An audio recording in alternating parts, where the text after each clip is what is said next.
So you want CD? Hey, King, you want to just record this for me? This on Periscope. I was say that's you. It's probably on my phone.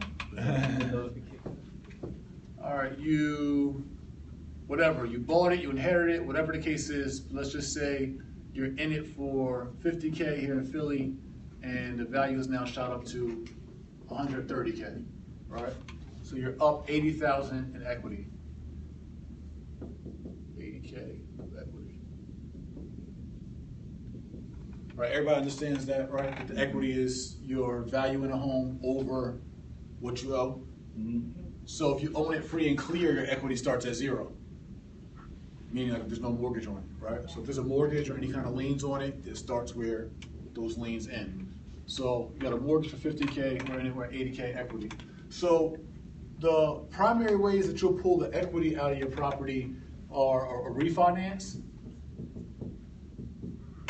And so typically what the bank will do is, back in the day, they were doing 100% financing on equity. I mean, you could take all your equity out. They don't do that no more. Those days are over. So you could actually have, 130, you could refinance at 130 grand, include all your closing costs in, and walk away with all your money. Wow. But that's the problem was you would walk away with all the money and not paying the property. Right. So now you'll get like refis up to whatever the bank guidelines are. So it could be up to 90%, it could be up to 70%, and that's of the LTV, right? So LTV, who knows what that means? Loan to value. Right, exactly. Loan to value. So if the bank gives you 80% of the loan to value, what would that be on this property? Anybody do math? I know. Yeah, so 80% of this number. 80% of our value, right? So 4, 2, 16, 18, 182. 184, excuse me. Oh, not 180, not 18. Yeah. Wait, 2, 8. 104. Yeah, 104. So if you got 80% loan to value or refi on that property, that means the bank would give you 104,000, but 104 minus, they still gonna pay the 50. So you don't get the whole 104, you get 104 minus 50. Okay. Right? Mm-hmm. So you get 80% of the loan to value amount, and then it got obviously minus whatever you owe. Mm-hmm. If you owe taxes for the year or anything else, that's coming out too. Mm-hmm. So the bank's not going to give you that money and you still owe stuff floating around the house. Right. All right? So. Oh, but you can take that out to pay taxes? Yeah. Okay. Now, a lot of times, banks will say, well, we want your taxes to be caught up first. But usually because it's a refi, they'll just put that in your closing document that the taxes have been paid off at closing. That's not bad. So that's another way you can catch up if you have equity, catch up with your taxes or whatever the case is. So also, so you say we got 104 minus the 50. So what's that? 50, what is that? 54, yeah, excuse me. I'm slow. So yeah, 54,000 you better walk away with, minus also your closing costs. So it might have cost you 3% of that loan to close this deal. So it might have cost you like 3 to 4 grand to close this deal. So minus 4 grand for closing costs. So you walked away with 50K. But now you owe the bank 104,000, right? So you walked away with 50,000 of your equity. But remember, you got an 80% loan to value, meaning you got a loan for 104,000. So yeah, you walk away with your equity, you're 50, but you owe the bank now 104. So now your mortgage payment gonna double. So the important thing about when you guys do refinance, and there's also other ways outside of refi, but it still kind of works the same in regards to have a plan for this money. So most people were refinancing, especially our people, black people, New Africans, African Americans. We would see this as free money, go refinance, and then go on cruises, buy a new car, go to the club, turn up, ball out, and ball all liability with this 50, got $25,000 left, but you don't understand the 25 you just blew money fast with, BMF. You owe the bank. You owe that money. As opposed to investing it, buying assets, and putting it into something that could be productive for your business. Now, there is a time where you could say, you know what? So what you do is you calculate what's this going to cost me. So what is this $104,000 going to cost me? So maybe your mortgage was $350 at $50,000, and now your mortgage is $700 at 104. So you're like, okay, my mortgage went up $350, right? Per month. So this is what you got to cover for you to be at a break even. So what can I do with this 50,000 to make me at least this to break even, or double this to be doubling my investment in a sense?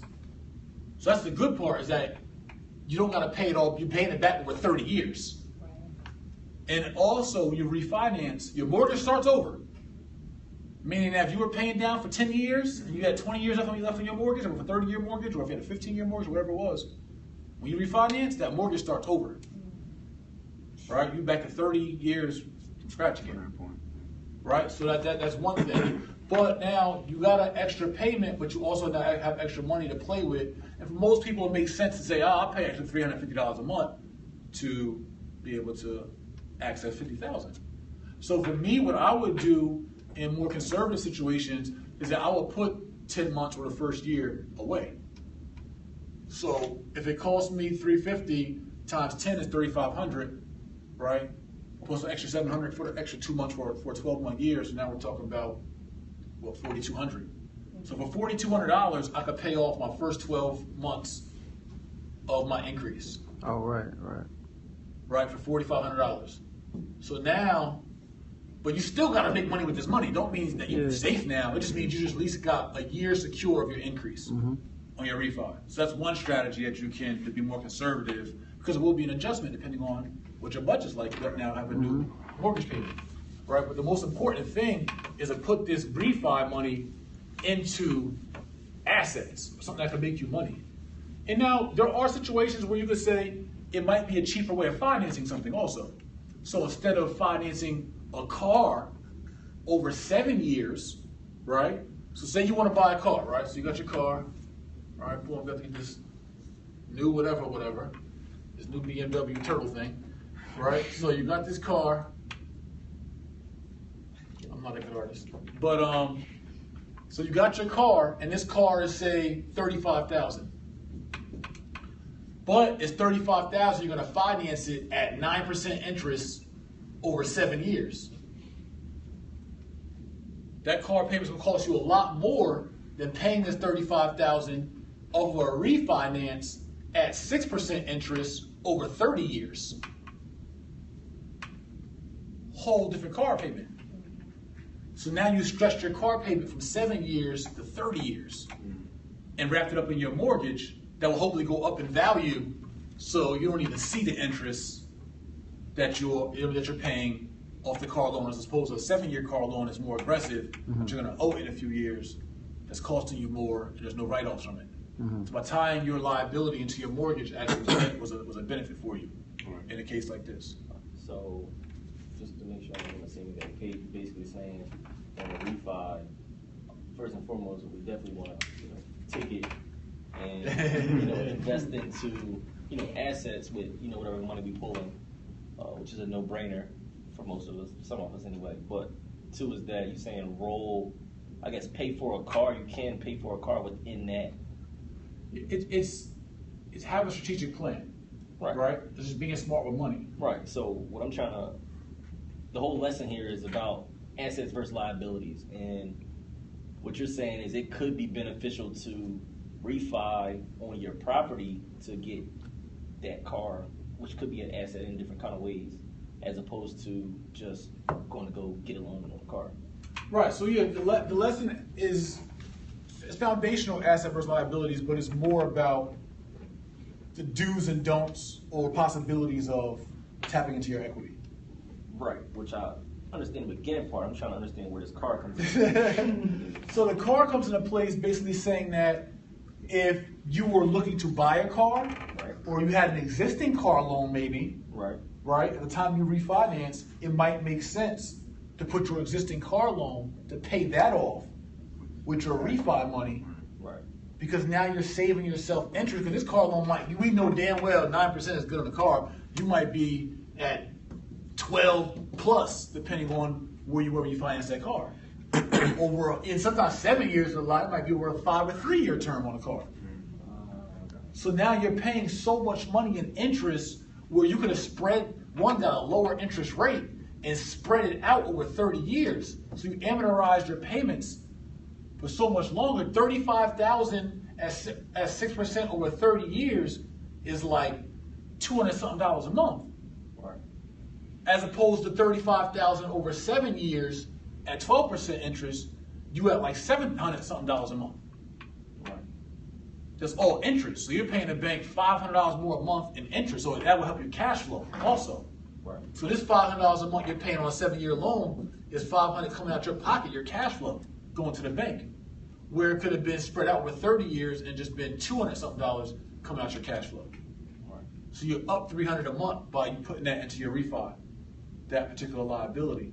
Right. Not to mention that you may actually have to pay this off, but with this being your refi, you're paying it all in with your mortgage, and in 2 years you flip the property, or the property goes up in more value or whatever. You know what I'm saying? You kind of like, it's still there, still value that you spent, but you know what I'm saying, you won't see it the same, in a sense. Another thing outside of the car aspect is out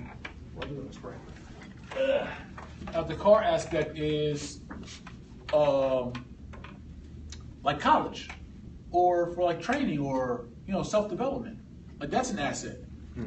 Where like if you, either whether it was trade school, whether it was obviously to buy your own investment, to start a business, any of those standard assets, right?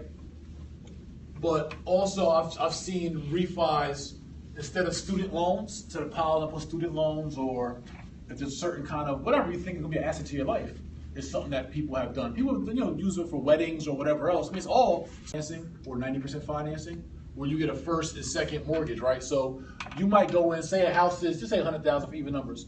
House is $100,000. You may get a bank, and this could be $1 million, right? This could be $1 million, right? Yeah. No, I said 100 million. Oh, that's a lot of zeros. That's what I'll be thinking about. So you got $1 million property, right? And you may get a bank to come in on a first mortgage, right, and give you 70%, right? So you get $700,000 on the first.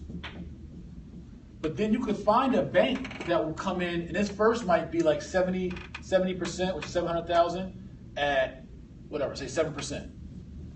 Then you'll find a bank to come in on a second, right? Like, oh, I can get a second. I can give you up to a 90 LTV in a second. Meaning if you already got 70% of your money, and now you got 90, that's 20 more percent, right? So you got a second mortgage at a 90% LTV, which would be the other 20%. Now you only got to come to the table with 10% down payment. So you got a first mortgage for 70, a second for 20, which equals your 90% of your purchase price. But this second percent of 20, which would be 200,000, the second mortgage of 20%, is typically going to be at like a 12 or 13%, or it's basically a higher percent interest rate. They got more risk. And their terms are shorter. So this might be, commercial may not be a 30-year, it wouldn't be a 30-year more likely, but just pretend it's not commercial residential. This could be a 30-year, right? 30-year first at 7%. This will be a 15-year second at 12 or 13%. So they do a shorter term and higher interest rates because there's more risk. Right. In regards to second mortgages in general. But second mortgages are how you tap into your equity outside of a refinance. And these can be done through conventional financing, traditional conventional financing, or through private money or hard money as well. You can get a hard money refinance, a hard money second as well. Most of them don't want to be in a second position though. Right. Most banks don't want to be in a second. Periscope, y'all done. Freebie over. DaveWithJay.com. Oh yeah, watch this. That's what I do. Spinning. That's what Dave does.